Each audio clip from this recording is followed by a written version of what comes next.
IELTS এ 4টা মডিউলের মধ্যে রাইটিং মডিউলে অনেকেই অনেক বেশি স্ট্রাগল করেন। হাই স্কোর অ্যাচিভ করার সময় আপনারা হয়তো দেখে থাকবেন অন্য মডিউলের স্কোর ভালো, কিন্তু রাইটিং মডিউলের স্কোর 6 বা 6.5 এ থেমে আছে।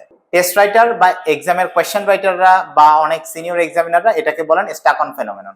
আপনারা বা অনেক ক্যান্ডিডেট আইএলস এর রাইটিং এ 6.5 এর বেশি পান না, এর মেইন কারণ সেটা হচ্ছে আপনারা যখন লেখা শিখেন বা লেখার লেসন লার্ন করেন তখন লেখার স্ট্রাকচার শিখেন, ইন্ট্রোডাকশন কিভাবে লিখবেন, বডি প্যারাগ্রাফ বা কনক্লুশন কিভাবে লিখবেন, সেই বিষয়গুলো শিখেন। কিন্তু আপনার লেখা এক্সামিনার কিভাবে অ্যাসেস করবে, অর্থাৎ ব্যান্ড ডেসক্রিপ্টর অনুযায়ী কোন কোন অ্যাসেসমেন্ট ক্রাইটেরিয়ার কোন কোন রিকোয়ারমেন্ট বা বেঞ্চমার্ক স্যাটিসফাই করতে পারলে আপনি টাস্ক রেসপন্সে ব্যান্ড 7 পাবেন, কোহিরেন্স এন্ড কোহিশনে 7 পাবেন, গ্রামাটিক্যাল রেঞ্জ এন্ড অ্যাকিউরেসি কিংবা লেক্সিক্যাল রিসোর্সে ব্যান্ড 7 পাবেন, অথবা এই অ্যাসেসমেন্ট ক্রাইটেরিয়া গুলোতে ব্যান্ড 8 বা আরো বেশি পেতে পারেন। যেটা হয় আপনি শেখার সময় শুধু এস এর স্ট্রাকচার শিখছেন বা রাইটিং টাস্ক 1 কিভাবে লিখবেন সেটা শিখছেন, কিন্তু আপনার লেখায় এক্সামিনার কি কি অ্যাসেস করবে সেটা আপনি হয়তো জানেন না।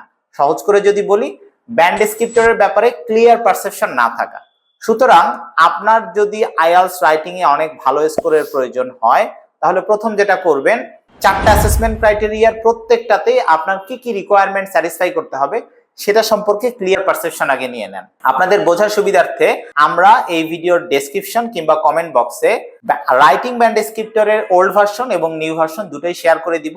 এটা আগে ভালো করে স্টাডি করে দেখবেন। যদি কোনো পার্টিকুলার পয়েন্টে আপনার কনফিউশন থাকে, যে কোনো এক্সপার্ট টিচার বা অনেক এক্সপিরিয়েন্স টিচারের সাথে ওই ফিচারটা নিয়ে কথা বলবেন যে এটা দিয়ে আসলে ব্যান্ড ডেসক্রিপ্টর আপনার কাছে কি চাচ্ছে বা কি বোঝাচ্ছে। আপনি যখন আইএলস এর ব্যান্ড ডেসক্রিপ্টর সম্পর্কে ক্লিয়ার পারসেপশন রাখবেন যে এই কোয়ালিটি স্যাটিসফাই করতে পারলে আমি এই স্কোর পাবো, আবার এই কোয়ালিটি স্যাটিসফাই করতে পারলে আমি এই স্কোর পাবো, এটা যখন ক্লিয়ার হবে সেই অনুযায়ী আপনার রাইটিং টাস্ক 1 বা রাইটিং টাস্ক 2 লেখার চেষ্টা করেন।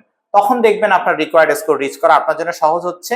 ইভেন আপনি স্কোর ওইটা পাবেন কি পাবেন না এক্সামের আগে নিজেই রিয়েলাইজ করতে পারবেন। এখন থেকে রাইটিং প্রিপারেশনের সময় নিজের স্টাডি ম্যাটেরিয়ালের মধ্যে আইএলস রাইটিং এর টাস্ক 1 এবং টাস্ক 2 এর ব্যান্ড ডেসক্রিপ্টর ইনক্লুড করে ফেলেন, রেগুলার স্টাডি করেন, নিজের লেখায় ব্যান্ড ডেসক্রিপ্টরের রিফ্লেকশন ফেলার চেষ্টা করেন, তাহলে ইনশাআল্লাহ রাইটিং স্কোর রিচ করতে পারবেন। এরকম আরো অনেক স্ট্র্যাটেজি পাওয়ার জন্য আইএলস ইকোসিস্টেমের সাথেই থাকুন।